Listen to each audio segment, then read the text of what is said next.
अरे मोटू पतलू, नाम सुनते ही लगता है कि ये तो बस एक बच्चों का मजेदार शो है।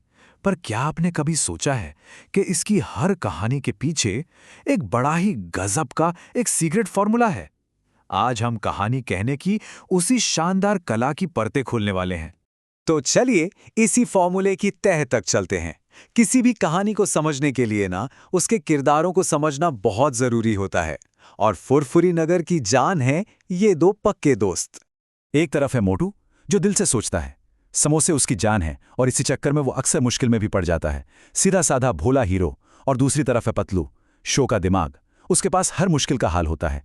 एक के बिना दूसरा अधूरा है और यही जोड़ी हर कहानी की जान है। और हमारा आज का मकसद यही है।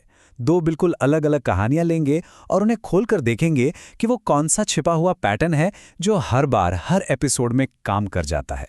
तो कहानी शुरू कहाँ से होती है? हर कहानी की शुरुआत होती है एक बड़े सपने से। मोटू के एक बहुत ही सरल लेकिन बड़े सपने से। हम दो ऐसे ही एडवेंचर्स को देखेंगे जहां मोटू कुछ बड़ा करना चाहता है। एक कहानी में मोटू का सपना है हॉलीवुड का हीरो बनना, और दूसरी में वो दुनिया का सबसे बड़ा पेंटर बनना चाहता है। मंजिलें अलग अलग हैं, पर जैसा हम देखेंगे रास्ता एक ही फॉर्मूले से तय होता है। पहली कहानी में तो मामला बहुत बड़ा है। सोचिए, मोटू को एक फिल्म में हीरो बनने के लिए पूरे 20 करोड़ रुपए का ऑफर मिलता है। जी हां, 20 करोड़। रकम इतनी बड़ी थी कि मोटू तो सुनकर ही बेहोश हो गया। जब उसे होश आया तो उसके मुंह से बस यही निकला, मैं और हीरो। उसका ये सरप्राइज और एक्साइटमेंट देखिए। एक ऐसा सपना जो उसने कभी देखा ही नहीं था, और बस यही बात कहानी को मजेदार बना देती है। अब दूसरी कहानी में पैसा नहीं बल्कि इज्जत दांव पर है। यहां लक्ष्य है एक बहुत बड़े आर्ट क्रिटिक एल्बर्ट पिंटो को इम्प्रेस करना। मोटू और पतलू शहर की दीवारों पर ऐसी पेंटिंग बनाना चाहते हैं जिसका कोई मतलब हो, जो कोई मैसेज दे। अब जाहिर है, हीरो हैं, उनके सपने हैं, तो एक विलन तो होगा ही, है ना? और मोटू पतलू की दुनिया में ये काम सिर्फ एक ही आदमी करता है, जो हमारे हीरोज के सपनों के बीच हमेशा दीवार बनकर खड़ा हो जाता है। जी हां, मिलिए जॉन द डॉन से, हर कहानी का विलन। पर जॉन कोई खूंखार विलन नहीं है। वो एक, कह सकते हैं, असरदार नहीं होने वाला विलन है। उसकी प्लानिंग हमेशा बड़ी होती है, पर उसका फेल होना भी कहानी के फॉर्मूले का एक बहुत जरूरी हिस्सा है। अब देखिए जॉन की प्लानिंग कितनी अलग अलग है। एक तरफ वो धोखा देता है, एक प्रोड्यूसर का भेस बदलकर मोटू को बेवकूफ बनाता है, और दूसरी तरफ वो सीधे सीधे तोड़ फोड़ पर उतर आता है और उनकी पेंटिंग्स पर काला पेंट फेंक देता है।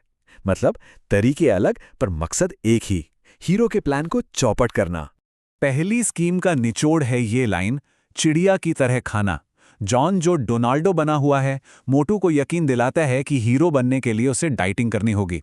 लेकिन असली मकसद मोटू को इतना कमजोर कर देना कि जब जॉन चोरी करे तो मोटू उसका पीछा तक न कर पाए।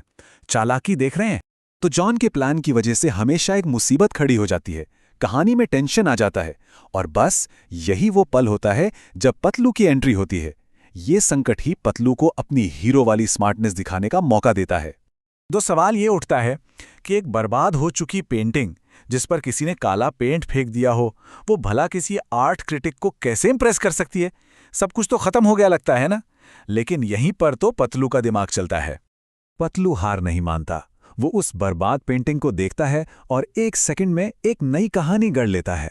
वो घोषणा करता है कि ये काली लकीरें दिखाती हैं कि कैसे चोर पुलिस से बच नहीं सकता। कमाल है।